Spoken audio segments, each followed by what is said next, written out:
Hello mga kaipunaryos, maraming salamat po sa iyong pagtangkilik sa ating channel at the same time sa ating community.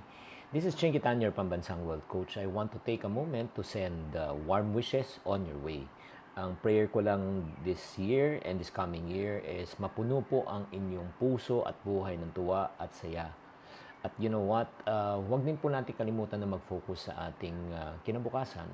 Alam mo, sa pagpasok po ng bagong taon, siyempre, maganda po ang oportunidad kung titignan po natin yung positibo at wag natin hanapin ang negatibo. Mag-focus tayo sa solusyon, wag lang tayo mag-focus sa problema. Kung may mga challenges man sa buhay, wag natin tambayan, daanan lang natin. At kung tayo po ay magpupursige, alam nyo ako naniniwala ko, pagpapalain po tayo ng Diyos. Tatandaan po natin na lahat ng pangarap po natin sa buhay ay ma-achieve with dedication and determination. And I do personally believe, ako naniniwala ako in the ability that God has given you to produce wealth. Ako naniniwala ako na may kakayanan ka rin na matupad ang iyong pangarap. Ang kailangan mo lang talaga, number 1, maniwala ka. Number 2, ay talagang magpursige ka.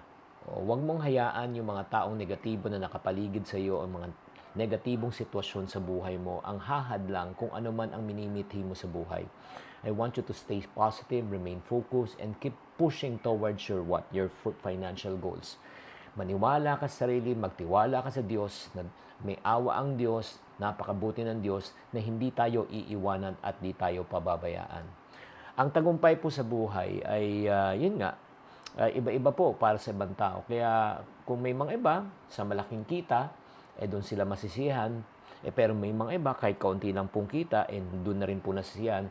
Ang mahalaga po ay matuto tayong magpasalamat kung ano man biyaya na pinagkaloob sa atin ng Diyos araw-araw. Kaya nga, as I bid farewell to this year, salubungin naman natin ang bagong taon with open hearts and open minds. Salubungin din natin ang bagong taon ng punong-puno ng pag-asa at kung ano man ang mga pagsakit at saka mga kahirapan na dinanas po natin, ito po ay nakaraan na.